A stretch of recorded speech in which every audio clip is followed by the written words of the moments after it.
अस्सलाम वालेकुम स्टूडेंट्स, कैसे हैं आप। उम्मीद करता हूँ सब खैर खैरियत से होंगे। आज बच्चों हम 2.7 को ही फर्दर कंटिन्यू करने लगे हैं। प्रीवियस दो लेक्चर्स में हम 2.7 ही कर रहे हैं क्योंकि थोड़ी मुश्किल एक्सरसाइज लगती है बच्चों को। वैसे इतनी है नहीं मुश्किल, मोस्टली बच्चों की कंप्लेंट्स होती हैं सर टफ़ एक्सरसाइज है, मुश्किल है, हमें मतलब इतनी समझ नहीं आ रही इसकी। तो इसलिए मैंने इसे ना 3 पार्ट्स में डिवाइड किया था, जिसमें टोटल 5 टाइप्स के क्वेश्चंस थे, जिसमें से टाइप 1 मैंने करवाई आपको लेक्चर नंबर 1 में, टाइप 2 और 3 आपको उससे नेक्स्ट लेक्चर में करवाई, और आज हम इंशाल्लाह टाइप नंबर 4 और टाइप नंबर 5 के जो क्वेश्चंस होंगे वो करेंगे, जिसमें 10, 11 टाइप 4 में आ जाते हैं, और जो क्वेश्चन नंबर 12, 13 है वो टाइप नंबर 5 में आ जाते हैं। तो आज इंशाल्लाह कंप्लीट करते हैं इस एक्सरसाइज को। क्वेश्चन नंबर 10 और 11 में से मैंने क्वेश्चन सेलेक्ट किया है 10 की अगर हम बात करें तो उसमें 2 इक्वेशंस हैं, और कुछ बच्चे कहते हैं सर इसको आप उस तरह क्यों नहीं कर रहे जैसे आपने 7, 8, 9 क्वेश्चन किया। हम बच्चों इसको उस तरह से नहीं कर सकते कंपेयरिंग कोफिशिएंट करके। उसमें हमने एक कोफिशिएंट्स को इक्वल किया था और बाद में प्लस माइनस कर लिया था, तो हमें एक वेरिएबल का आंसर मिल गया था। तो हम इसे क्यों नहीं कर सकते, क्योंकि यहाँ देखिए एक्स स्क्वायर वाई स्क्वायर और साथ एक्स स्क्वायर वाई स्क्वायर, यहाँ पे 5x 4x y भी साथ आ रहा है, मतलब एक टर्म और भी है एक्स वाई वाली। तो इसको कंपेयरिंग कोफिशिएंट से हम नहीं सॉल्व कर सकते। उन क्वेश्चंस में अगर आप गौर से देखिएगा, क्वेश्चन नंबर 7, 8, 9 में आपके पास सिर्फ एक्स स्क्वायर वाली टर्म्स थी या फिर वाई स्क्वायर वाली, एक्स वाई वाली टर्म्स नहीं थी। तो इस तरह का क्वेश्चन जो होगा उसको कैसे करना है, उसकी जो टाइप है या मेथड है, हम उसे मेथड नंबर 4 कहेंगे, टाइप नंबर 4 कहेंगे। अब उनको सॉल्व करने लगे हैं। तो एक क्वेश्चन जो मैंने सेलेक्ट किया वो 10 है। 10 की 2 इक्वेशंस हैं, दोनों में से जो पहली इक्वेशन उसको इक्वेशन 1 का नाम दें, इसको इक्वेशन नंबर 2 का नाम दें। और बच्चों आप गौर से देखिएगा, जिस इक्वेशन में इक्वल टू 0 है वहाँ पे जो आपके पास जो वेरिएबल्स आ रहे हैं ना, उनकी थ्रू आउट जो डिग्री आ रही वो सेम आ रही है। यहाँ पे देखिए एक्स स्क्वायर आ रहा है, यहाँ पे अगर हम डिग्री निकालें x की पावर 1, y की 1, तो 1 1 अगर ऐड करें डिग्री निकालें अगर हम, तो कितनी बनेगी 2 बनेगी। यहाँ पे कितनी बनेगी 2। तो इसमें तमाम टर्म्स की जो डिग्री है हर टर्म की अलग अलग अगर देखी जाए तो वो 2 है। तो इस तरह की जो इक्वेशंस होती है हम उन्हें क्या बोलते हैं, होमोजेनियस इक्वेशंस बोलते हैं। तो ये वाली होमोजेनियस इक्वेशन जो है ये फैक्टराइजेबल है, आप इसे फैक्टराइज कर सकते हैं, इसके फैक्टर बना सकते हैं। मिड टर्म ब्रेक आपने करना सीखी हुई है। आप लोगों ने क्या काम करना है कि इक्वेशन नंबर 2 के फैक्टर बना लेने, उसे मिड टर्म ब्रेक से सॉल्व कर लेना है। X square plus 4x minus 5y square equal to 0, इसकी मिड टर्म ब्रेक करेंगे। मिड टर्म ब्रेक करना आपने माशाल्लाह से काफ़ी दफ़ा उसको किया, अच्छी तरह से सीखा, मेरे ख्याल में काफ़ी बच्चों को अच्छी तरह से आती भी होगी। तो हम इसकी मिड टर्म ब्रेक करने लगे।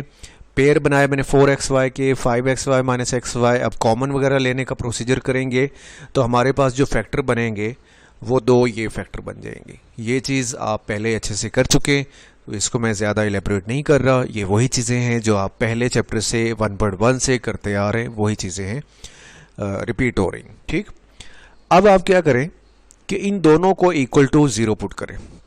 x plus 5y equal to 0, x minus y equal to 0। यहाँ से x का आंसर क्या आएगा, माइनस 5y। यहाँ से x का आंसर क्या आएगा, y। और इसे आपने इक्वेशन नंबर 3 का नाम देना है, इसे इक्वेशन नंबर 4 का नाम देना है। बच्चों ये एक ना x का जो आंसर आया है ये कंप्लीट आंसर नहीं है, ये इनकम्प्लीट आंसर है। x का ऐसा आंसर है जो डिपेंडेंट है किसके ऊपर, y के ऊपर। मतलब अभी x कंप्लीट तभी होगा जब हमारे पास y आएगा, इधर भी x तभी कंप्लीट होगा जब हमारे पास y आएगा। तो हमने क्या काम करना है, इन दोनों इक्वेशंस को 1 बाय 1 इक्वेशन नंबर 2 से अगर निकाला है तो 2 में जाके नहीं पुट करना, आपने किस में पुट करना है, फर्स्ट में। पहले मैं इस तरह करता हूं कि x equal to minus 5y को पुट करता हूँ इक्वेशन नंबर किसके अंदर, 1 के अंदर। 1 के अंदर ही लगाना है आपने, 2 के अंदर नहीं लगाना, क्योंकि आप ये दोनों इक्वेशन जो निकाली हैं ये 2 के बेसिकली फैक्टर हैं, तो आप उसमें नहीं पुट करेंगे, आप 1 में पुट करेंगे। जी 1 में पुट किया मैंने, x equal to minus 5y equation number 1 में पुट कर दें। 1 क्या थी, y square plus 2y square, sorry x square plus 2y square equal to 3। तो मैंने x वाली जगह पे, यहाँ देखें यहाँ पे x था तो मैंने x की जगह क्या लगा दिया, माइनस 5y, उसका square plus 2y square equal to 3। Solve करेंगे, इसका स्क्वायर 25y स्क्वायर, इसका ये वैसे आ जाएगा, ये 3 आ जाएगा, इसे ऐड करके 27y square equal to 3। y square की जो वैल्यू आएगी वो हमारे पास क्या आएगी, 1/9 आएगी। कैसे 1/9 आएगी? 3/27 हो जाएगा ना, 27 वहाँ जाके डिवाइड हो जाएगा, तो 3 और 27 की कटिंग करके कितना आ जाएगा? 1/9।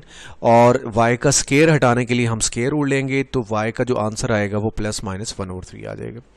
अब ये y के अगर दो आंसर हैं तो फिर x के भी आंसर कितने होने चाहिए? 2 होने चाहिए। अच्छा, ये जो आपने y निकाला है ये किस वैल्यू के वजह से मिला है आपको, या किसने आपको निकाल के दिया है? वो इसने निकाल के दिया, x = -5y। x = -5y ये आपकी इक्वेशन नंबर 3 थी, ठीक है। ये आपकी इक्वेशन नंबर कौन सी थी? 3। तो आपने क्या काम करना है, y की ये वैल्यूज जो हैं दोनों, पॉजिटिव भी और नेगेटिव भी, ये 1 बाय 1 करके इस वाली इक्वेशन में क्या कर देने? पुट कर देने। पुट करिए, put x = 1/3 into equation number 3, put कर लें। x = -5 इंटू y वाली जगह पे आप ये वैल्यू लगा देंगे +1/3 पहले, इसी तरह -1/3 भी लगाएंगे, पहले +1/3 फिर -1/3। ये +1/3 को सॉल्व करने लगा हूं मैं, ये देखें था -5 इंटू वाई, तो y की जगह लग गया 1/3, सॉल्व करेंगे -5/3 आ जाएगा।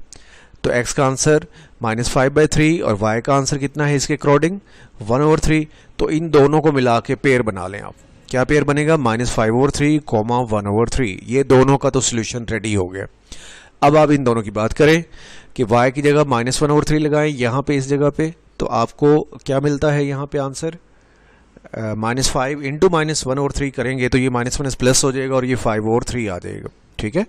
5 और कितना आ जाएगा? 3। तो x का फाइनल सोल्यूशन कितना बन जाएगा?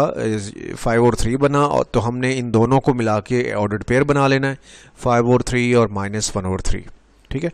ये आपके पास दो ऑर्डर्ड पेयर आ गए, दो सोल्यूशन आ गए। लेकिन ये आपने x = -5y पुट किया था, तो उसकी बदौलत या उसकी वजह से ही आपको दो सोल्यूशन मिले। आपके पास एक और इक्वेशन भी थी, इक्वेशन नंबर 4, वो थी x = y। अब x = y को भी आपने इक्वेशन नंबर 1 में जाके पुट करना है, और सेम ये प्रोसीजर जो आपने अभी किया ये दोबारा फिर करना है, ठीक है। पहले आपने x -5y पुट करना है, जो कि इक्वेशन नंबर 2 का एक फैक्टर है। अब ये इक्वेशन नंबर 2 का दूसरा फैक्टर है, ये दूसरी वैल्यू है, उसमें से जो x की वैल्यू निकली वो दूसरी वैल्यू, ये उसमें से x की पहली वैल्यू थी। तो आपने ये दोनों वैल्यूज एक एक बार पुट करनी है किसके अंदर? इक्वेशन नंबर 1 में। पहले मैंने 1 में पुट किया, मुझे सॉल्व करने पे y के दो आंसर मिले। अब अगर y के दो हैं तो x के भी दो मिलेंगे। इसी तरह x को दोबारा पुट करेंगे किसमें? जाके 1 में। जैसे ये प्रोसीजर किया, सेम यही प्रोसीजर है, बस जहाँ पे 5y लगा रहे थे वहाँ पे y लगाते जाए। सॉल्व कर लें इसको भी, y² + 2y² = 3 या 3y² = 3, y² के साथ 3 मल्टीप्लाई हो रहा है, उधर जाके क्या हो जाएगा? डिवाइड, और y का जो आंसर आएगा +-1 आएगा। कैसे आएगा? स्क्वायर रूट करेंगे बोथ साइड, तो +-1 आ जाएगा। अब ये y का आंसर आ गया, सोल्यूशन आ गया। अब हम क्या करेंगे? हम y की दोनों वैल्यूज इस इक्वेशन में, जो कि इक्वेशन नंबर 4 है, पीछे मैंने हाईलाइट करके आपको दिया है, ये इक्वेशन नंबर 4 है, तो आपने इक्वेशन नंबर 4 में y की दोनों वैल्यूज यानी कि प्लस के साथ भी और माइनस के साथ भी पुट कर देनी। पहले मैं क्या करूंगा? +1 पुट करूंगा। तो +1 क्या पुट किया आपने? x = y लिखा हुआ, तो y की जगह जस्ट आपने क्या लिख देना? 1 लिख देना। तो पहला ऑर्डर्ड पेयर x की वैल्यू 1 तो y की 1, तो ऑर्डर पेयर क्या बनेगा? 1 1। इसी तरह आप दूसरी दफा लगाएं वैल्यू x की, y की -1, तो ये बन जाएगा आपके पास x = y है ना, तो x = -1 आ जाएगा। सोल्यूशन इन दोनों का ऑर्डर्ड पेयर क्या बनेगा? -1 और उसके अकॉर्डिंग y भी कितना है? -1, तो ये हो जाएगा -1 -1। 1 2 3 4, ये 4 ऑर्डर्ड पेयर्स हैं जो आपके क्या हैं? सॉल्यूशन सेट में आएंगे। आपका सॉल्यूशन सेट इन चारों ऑर्डर्ड पेयर से मिलकर बनेगा। अगले स्टेप में हम इसका क्या लिखेंगे? सॉल्यूशन। ये सारे ऑर्डर्ड पेयर लिख दिए, और सारे ऑर्डर्ड पेयर्स को बीच में कॉमास लगा के आपने क्या करना है? सेपरेट करना है। अब आ जाइए क्वेश्चन नंबर 12 और 13 की जानिब। 12 और 13 भी दोनों सेम हैं, और इनको हम उस तरह से जो जैसे 10 और 11 किया है नहीं करेंगे।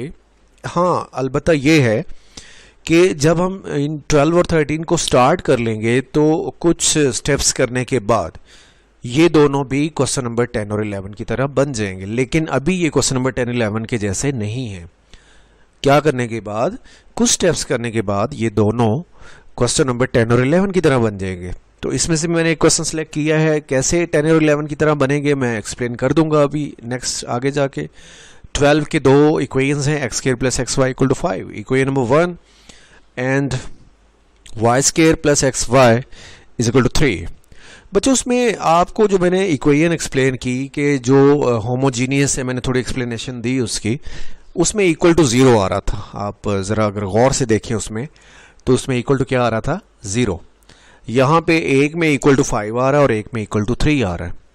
तो आपने क्या काम करना है, इन दोनों इक्वेशंस को आपस में इस तरह से प्लस माइनस करना है कि इनकी इक्वल टू क्या आ जाए, 0 आ जाए। यानी कि इनको माइनस करने के बाद या प्लस करने के बाद जो रिजल्टिंग आंसर आए, जो रिजल्टिंग इक्वेशन आए, उसकी जो राइट साइड है उस पर 0 होना चाहिए।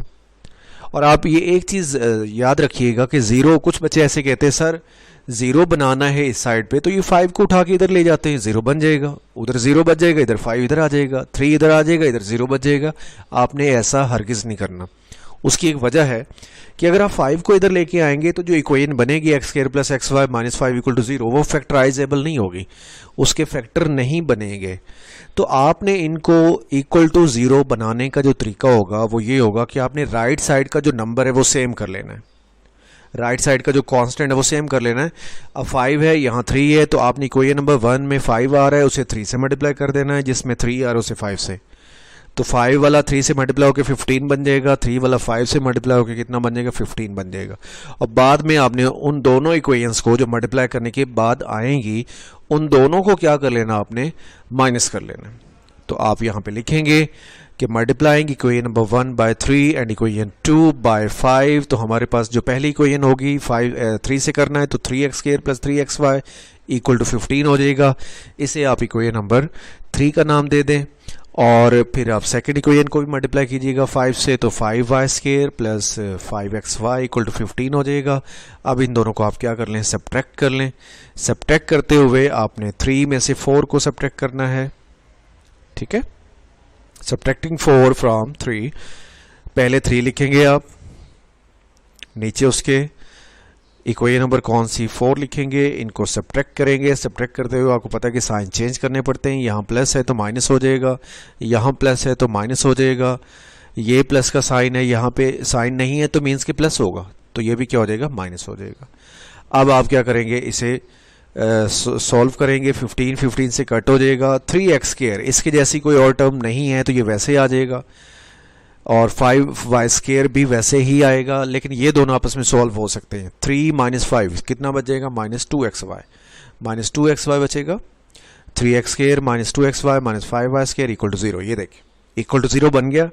अब ये जो इक्वेशन है ये फैक्टराइजेबल है। अगर आप यहाँ से ये इक्वल टू 5 को उधर ले जाते हैं और यहाँ पे 0 बनता है, तो उस केस में आपके पास जो होगा, आपका जो इक्वेशन बनेगी वो फैक्टराइजेबल नहीं होगी, उसके फैक्टर नहीं बनेंगे और आपका क्वेश्चन फर्दर प्रोसीड नहीं होना।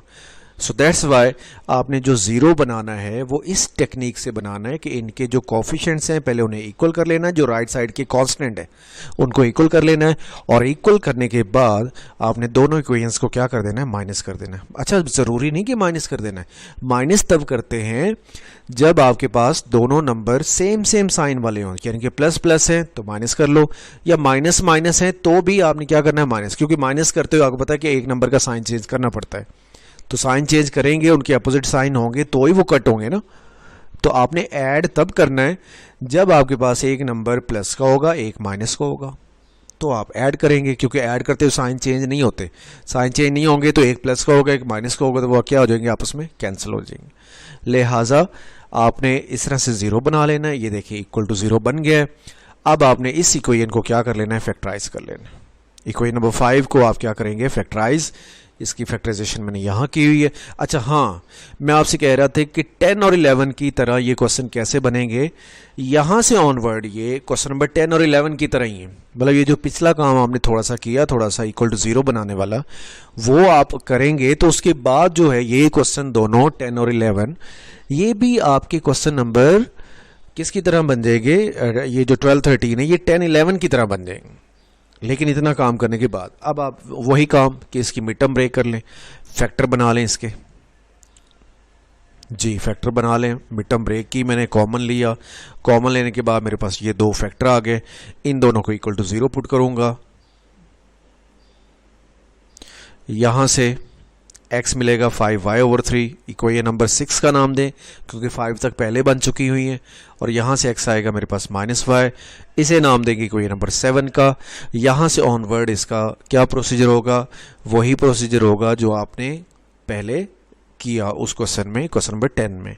आपने इन दोनों को 1 बाय 1 इक्वेशन नंबर 1 में या 2 में आप क्या कर लेंगे, इसे पुट कर लेंगे 1 में या 2 में। बच्चे 1 या 2 दोनों में आपके पास ऑप्शन है, आप पुट कर सकते हैं, लेकिन एक चीज़ का ध्यान रहे कि 1 या 2 में से उसमें पुट करना जिसमें x जो है वो कम बार आ रहा होगा। ठीक है, मैंने यहाँ पे क्या किया है, पुट किया x इक्वल टू 5y/3 को इनटू इक्वेशन नंबर 2 में। 1 में क्यों नहीं किया, क्योंकि 1 में जो x है वो 2 दफ़ा नज़र आ रहा है। अब 2 दफ़ा नज़र आ रहा है तो अंडरस्टूड मुझे x की वैल्यू भी 2 दफ़ा लगानी पड़ेगी, इसलिए मैंने क्या किया कि x की वैल्यू मैंने 2 में पुट की, क्योंकि 2 में x एक बार आ रहा है, एक बार आ रहा है तो मुझे x की वैल्यू भी एक बार लगानी पड़ेगी, लिहाजा आप पुट करेंगे इसे किस में, 2 में पुट कर दिया।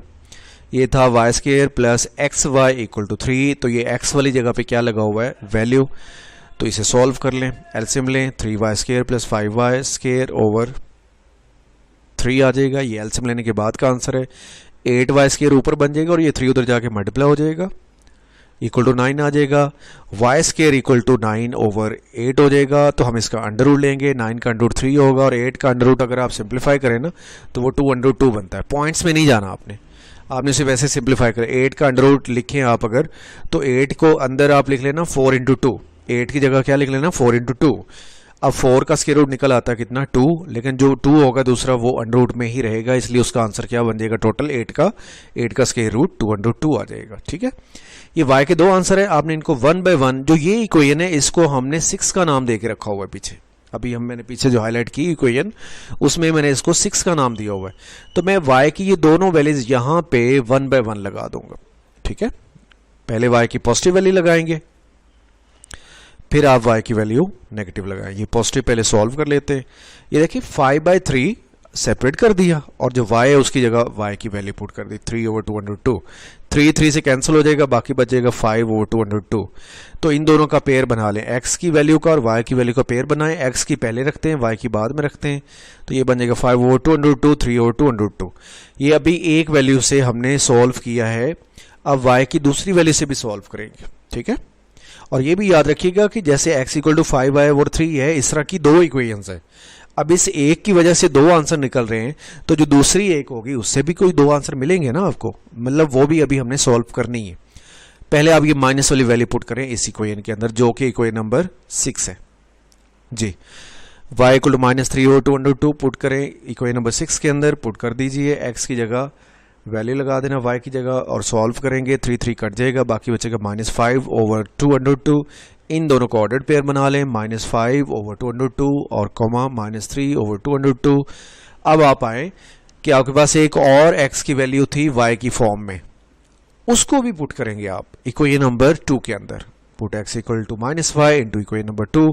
अब आपने y² equal to y² plus यहाँ पे था x इंटू वाई, x की जगह आप लिखेंगे -y into y equal to 3।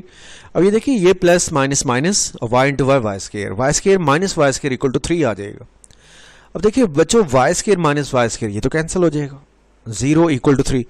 अब 0 इक्वल टू 3 इसकी तो कोई सेंस ही नहीं बनती, लॉजिक नहीं बनती, 0 3 के इक्वल कैसे हो सकता है, नॉट ट्रू है ना। और दूसरी बात ये कि हमारा वेरिएबल ही बिल्कुल वैनिश हो चुका है, ऐसा पॉसिबल ही नहीं। या आप ऐसा कर लें, कह लें कि x इक्वल टू -y हमारे लिए क्या है, यूजलेस है, हमारे फ़ायदे का नहीं है, क्योंकि इसकी वजह से हमें कोई भी वेरिएबल मिल ही नहीं रहा, तो हम इसको अपने सोल्यूशन में शामिल नहीं करेंगे। आपका ये -y x equal to -y आपको सोल्यूशन निकालने में कोई हेल्प नहीं कर रहा, यानी कि आपके जो क्वेश्चन की वैल्यूज़ आएंगी, जो ऑर्डर्ड पेयर्स आएंगे, वो सिर्फ ये दो ही होंगे। तो आप इन दोनों को मिला के क्या कर देंगे, सोल्यूशन सेट लिख देंगे। ठीक है, सोल्यूशन सेट इज पहला ऑर्डर्ड पेयर जो आया था वो लिखा, कॉमा से सेपरेट किया, जो सेकंड आया वो लिखा। अगर कोई और ऑर्डर्ड पेयर होते वो भी यहाँ पे लिख लेते, लेकिन हमारे पास कितने आ रहे हैं, 2 आ रहे हैं, लिहाजा यही हमारा क्या होगा, फाइनल आंसर होगा। अगली एक्सरसाइज 2.8 है, तो बच्चों 2.8 में आपके जो पिछले सारे कॉन्सेप्ट्स हैं, जैसे चैप्टर 1 के भी बेसिक कॉन्सेप्ट, फैक्टराइजेशन या इस तरह की बेसिक चीज़ें करना, और जो आज की एक्सरसाइज आज हम कंप्लीट कर रहे हैं या कर चुके हैं, उसके भी काफ़ी कॉन्सेप्ट्स हैं जो यूज़ होने हैं आपकी 2.8 एक्सरसाइज के अंदर। वो डेली लाइफ प्रॉब्लम्स हैं, डेली लाइफ के जो क्वेश्चंस होते हैं, स्टेटमेंट वाले क्वेश्चन, वो वाले हैं। तो इन चीज़ों का वहाँ पे इस्तेमाल होना है। तो अगर मैंने 3 दिन लगाए हैं इस एक्सरसाइज पे, तो आप बच्चों, आप लोग भी मुझे इसकी अच्छी आउटपुट दें, आप इसको अच्छे से करें, ताकि मेरा इस एक्सरसाइज को डिले करना, इतना टाइम लगाना, वो आपके काम भी आ सके। ठीक है, तो कल इंशाल्लाह नेक्स्ट लेक्चर के अंदर हम इस चैप्टर की जो लास्ट एक्सरसाइज है 2.8 एक्सरसाइज, उसके बाद रिव्यू एक्सरसाइज भी होगी, लेकिन उसमें तो हम जस्ट रिव्यू ही करते हैं। जो मेजर एक्सरसाइज लास्ट है वो आपकी 2.8 है, तो वो कल के लेक्चर में हम इंशाल्लाह कंप्लीट करेंगे। तो तब तक अपना ख्याल रखिएगा, कल मिलेंगे इंशाल्लाह। तब तक के लिए अल्लाह हाफिज़।